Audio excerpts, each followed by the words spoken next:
Olá!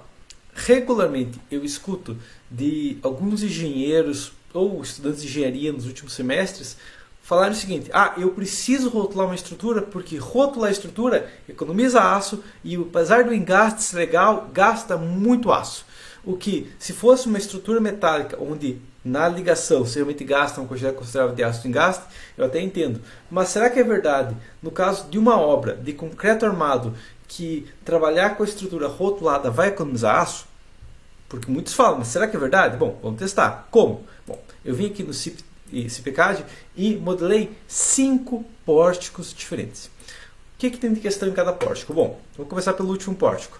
O pórtico 5, eu peguei uma viga, todas as vigas são de 4,5 metros com 2 toneladas de carga, e eu fui aumentando a seção dela até passar na flecha. E no caso dessa viga com 4,5 metros, eu preciso de uma viga de 60 para passar na flecha. Ok? Isso aqui, claro, tudo o que? É um pórtico, 2 pilares e uma viga. Beleza? O pórtico 3, depois a gente explica o 4 e 2, mas o pórtico 3 é igual ao pórtico 5, só que eu não rotulei. Eu só fiz uma viga, nascendo 2 pilares no eixo fraco e fui aumentando até passar na flecha.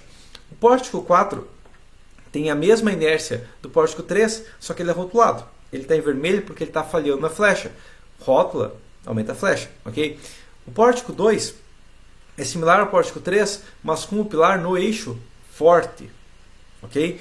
E por final, o pórtico 1 é similar ao pórtico 2, só que além do pilar no eixo forte, eu reduzi a seção da viga enquanto eu estivesse passando na flecha. Porque a questão é, quando eu aumento o engaste, eu posso reduzir a seção da viga e vai continuar passando na flecha. Beleza? Bom, questão aqui é o seguinte. Eu fiz aqui a cada hipótese, peguei uma tabela, coloquei quanto de concreto vai gastar em cada pilar, quanto vai gastar na viga, quanto de aço vai no pilar, quanto de aço vai na viga, entre outros fatores.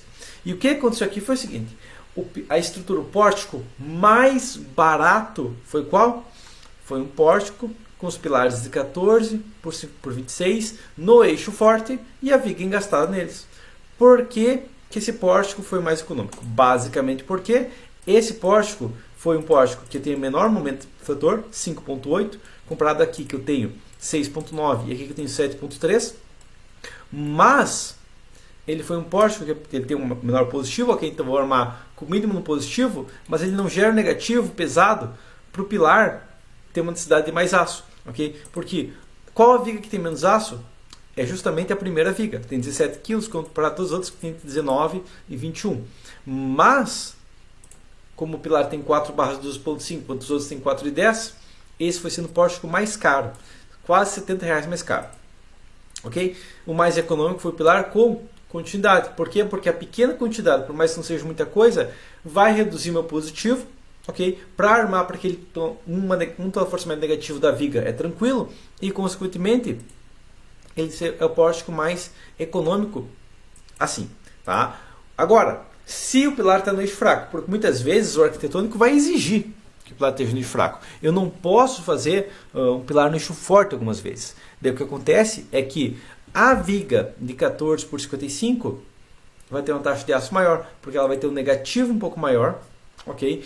E, consequentemente, o custo total vai ser maior, porque vai ter que armar um pouquinho mais para o negativo, enquanto que uma viga rotulada, apesar da NBR proibir, eu poderia colocar armadura mínima na parte superior, porque não tem momento de fator negativo. Tá? E qual que é a diferença de custo de uma viga engastada para uma viga rotulada? Bom, eu gasto 5 centímetros de altura a mais, porque eu tenho que aumentar a inércia para passar na flecha, porque quando eu faço uma viga rotulada, eu perco continuidade, então consequentemente eu tenho que aumentar a inércia da viga, mas eu economizo em torno de 12 para 13 reais. Ok? Então eu economizo aí R$12,66 fazendo uma viga rotulada com maior inércia. E eu violo a norma por questão de menos que R$13. Beleza? Agora, será que é isso mesmo? Será que realmente então a questão é que o mais econômico é eu trabalhar com a viga engastada com os pilares, mas se eu tenho que deixar o pilar no eixo fraco, eu rotular porque é mais econômico? Não, tá? A questão aqui, nesse modelo foi, mas a questão é demonstrar um outro modelo agora que é mais comum conforme você pegar projetos maiores, que é o que? Foram os mesmos pórticos, ok? Só que nesse caso aqui, ó, são 4 andares. Muda alguma coisa? Sim, muda. Porque quando tem pilares contínuos, o engaste deles é maior, porque a viga engasta no pilar de baixo e no pilar de cima. E o que acontece? Aquela viga do P1, do primeiro pórtico 1 ali, ó, que tinha 45, agora que a estrutura é contínua e os pilares são maiores, porque um prédio, os pilares são maiores, eu consigo reduzir mais ainda a viga e manter o controle da flecha. Okay? E é uma questão que vai acontecer, que conforme a obra vai aumentando, quanto mais andares tem uma obra, mais os pilares têm inércia, mais efetivo é engastar no pilar. Okay? Mesmo aqui no pórtico foi mais econômico, mas conforme vai falando de 2 andares, 3 andares, 4 andares, 6, 8, o pilar vai ganhando inércia. Não só vai ganhando inércia, mas o momento fletor que a viga gera comparado ao peso dele, o momento é muito pequeno já comparado ao peso, então não vai dar uma taxa de aço adicional quando tem um pilar pesado, certo? Então o que vai acontecer é que conforme vai aumentando os andares, eu consigo engastes maiores no mesmo pilar, certo? Agora, como que vai ficar em relação à economia nessa tipo de obra, tá? Porque aqui eu tinha uma viga de 45, consegui reduzir para 35, só porque os pilares são contínuos e tem mais inércia. Agora o pórtico 2, 3 e 4, eu aumentei para 45. Ele tinha 55, eu fui para 45. Por quê? Justamente porque o pilar tem mais inércia. Nos 3 casos o pilar tem mais inércia, então eu vi que eu posso reduzir. Ok? Tá? Novamente o pilar falha. E o pórtico 5, eu não consigo reduzir nada. Por quê? Porque a continuidade ela gera negativos, mas quando eu rotulo, eu perco esses negativos, então não me adianta de nada. Continuidade ela não me ajuda, no caso de uma viga rotulada. O que vai acontecer aqui em relação aos custos dessa mesma obra, só que com 4 andares, 4,5 metros, 2 toneladas por metro. Bom, novamente, o pórtico mais econômico é o pórtico com engaste. Novamente, por quê? Porque eu consigo manter, mesmo sendo 4 andares, um pilar com ar de aço mínima. Por que eu mantenho ar de aço mínima? Basicamente porque só tem viga no eixo forte dele. Então ele suporta basicamente carga axial e um pequeno momento no eixo forte que tem inércia sobrando para suportar. Okay? O segundo pórtico mais barato é a viga rotulada. Então se eu me dizer, ok, você tem que deixar a viga no eixo fraco, colocar ela rotulada. Calma, não é bem assim. Por quê? Porque eu estou falando de uma altura de viga muito maior, 15 centímetros a mais relativo à viga sem a rótula. Okay? Apesar do custo bem menor, né? Porque no caso de um pilar de vários andares, com vigas nascendo no eixo fraco dele, vai gerar uma rigidez e realmente uma redistribuição vai ser econômica. Só a questão é, bom, você vai falar aqui, beleza, então eu entendi aqui que o mais econômico é ou coloca a viga no eixo forte, ou se eu não puder colocar a viga no eixo forte do pilar, eu coloco no eixo fraco e rotulo. Não, tá? Primeiro que isso viola a norma, mas segundo, porque tem uma outra questão que eu não demonstrei. Esse pórtico aqui de baixo, que foi o quê? Que eu aumentei rotulei a viga, aumentei até passar na flecha e tirei a rótula. Por que eu fiz isso? Porque eu coloquei rótula, aumentei e tirei a rótula. Realmente, não faz sentido, eu poderia ter só aumentado a viga. Mas a questão que eu fiz aqui foi o seguinte. Já que eu teria que fazer uma viga de 60 mesmo, não tem por que rotular. Por que eu falo isso? Porque um pilar no eixo fraco ele suporta um pequeno momento ainda. Eu não preciso colocar 0 de momento. Eu posso colocar tipo 1 tonelada-força-metro de momento, que passa com a taxa de aço mínima. Esse pilar aqui, ó, ele continua com apenas 4/10 nesse caso. Então, eu apliquei uma redistribuição até chegar em 4/10. Eu não rotulei, eu só apliquei redistribuição até chegar em 4/10. E o que aconteceu nesse caso? Aconteceu o seguinte aqui, ó. Esse mesmo pórtico aqui, eu fui para o mesmo consumo de concreto nos pilares e a concreto nos pilares, mas o consumo da viga reduziu. Por quê? Porque como eu consegui aproveitar esse pequeno negativo aqui, uma tonelada-força-metro é pouco, sim.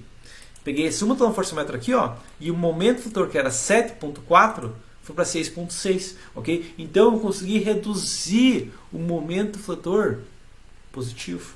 Então, não só isso, mas a questão é, essa viga que estava com uma flecha de 6,3, agora, usando a rótula ali, eu fui para 5. Ok, a redistribuição, eu não rotulei, eu só redistribuí, eu fui para 5. É uma diferença drástica? Não, mas eu reduzi a flecha. Ok? Então, a questão principal é que, beleza, muitas vezes você vai lá e colocar uma rótula, vai ser eficiente, vai economizar, mas se você não tivesse colocado a rótula, teria economizado mais ainda. Ok? O mais econômico não foi a rótula, foi aumentar o pilar para uma seção que resistiria a flecha mesmo com rótula, mas não usar rótula, usar só uma redistribuição, só redistribuir o que o pilar não suporta, mas manter o que o pilar suporta, entendido? E aí foi a segunda opção mais econômica, R$ 735 contra 760. Beleza? Então, primeira questão é o seguinte: qual a situação mais econômica? A situação mais econômica é não a rótula, mas um engaste em pilares no eixo forte. Por quê? Porque no eixo forte eu posso aplicar momento e não vai aumentar a taxa de aço consideravelmente, a não ser que tenha uma viga muito pequena. A segunda opção que eu tenho é, se a viga precisar ser no eixo fraco, redistribuir só o que for necessário. E claro, dentro dos 25% limite da NBR 6118. Isso vai garantir que o pilar tenha uma taxa de aço menor e a viga não force muito. Mas claro, se a viga estiver forçando o pilar ainda, não é questão que eu vou redistribuir mais. Não. Primeiro eu vou verificar se esse pilar estivesse do outro lado, quanto de inércia teria que ter essa viga. Eu vou aumentar a inércia da viga. Porque a rótula pede inércia, aumento de inércia da viga. Ok? Mas eu não vou rotular, eu só vou redistribuir o necessário. Eu vou continuar mandando para os pilares o negativo que eles suportam. Entendido? Tá? E a questão é, como que isso seria na prática numa obra? Tem como realmente, numa obra, todas as vigas nascerem no eixo forte do pilar? Praticamente.